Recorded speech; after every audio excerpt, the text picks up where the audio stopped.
Votre signature Europe 1 du mardi. Bonjour Eugénie Bastier. Bonjour à tous. Vous revenez ce matin sur un phénomène aussi étrange qu'angoissant, l'inflation de textes sur les réseaux sociaux. Oui, je ne sais pas si vous avez remarqué, notamment si vous traînez sur le réseau social X, mais on voit fleurir de plus en plus de ces textes interminables, bien construits, à la rhétorique sans aspérité.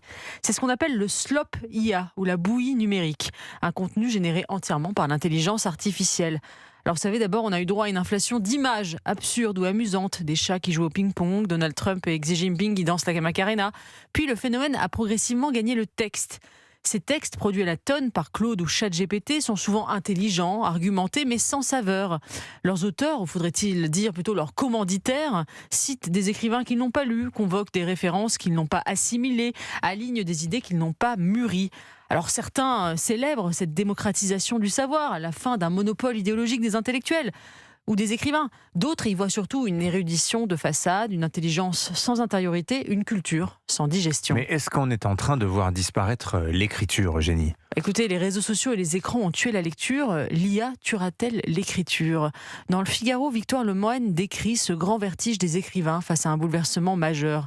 Les livres écrits par l'IA ont déjà inondé le marché de l'auto-édition. Kindle Direct Publishing a dû imposer qu'un même auteur, entre guillemets, ne publie pas plus de 3 titres par jour. Désormais, c'est l'édition traditionnelle elle-même qui est touchée. Il sera bientôt impossible de distinguer qui, de l'homme ou de la machine, est l'auteur d'un texte. C'est pour ça que les indignations vertueuses de certains professionnels de la culture sur leur art prétendument menacé par l'extrême droite sont risibles. Ce ne sont pas les fachos qui menacent la culture, mais les robots. Mais alors, comment vous voyez l'avenir, Eugénie ? Alors, plusieurs hypothèses se dessinent. Face à une inflation de textes en tout genre qui va envahir la toile, le premier réflexe sera sans doute le dégoût. Trop d'abondance tue l'appétence. Qui voudra encore lire des essais dans un monde où tout le monde peut écrire en un clic autant de livres qu'Alain Bauer en une année ? La concurrence est tuée.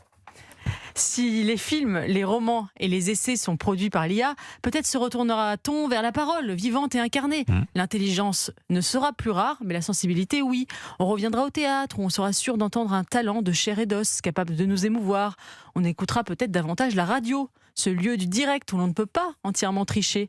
Peut-être verra-t-on même le retour des orateurs, comme dans l'Antiquité grecque, dans un monde d'avant la généralisation de l'écriture. La civilisation ouverte par Gutenberg il y a 6 siècles va se refermer. L'écriture et la lecture deviendront des plaisirs de gourmets, des passions de moines copistes.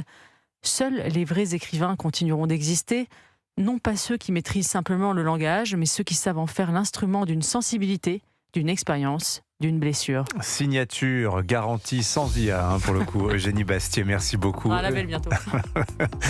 Une IA programmée sur vous, Eugénie Bastier. Je vous parie que ça existera un moment.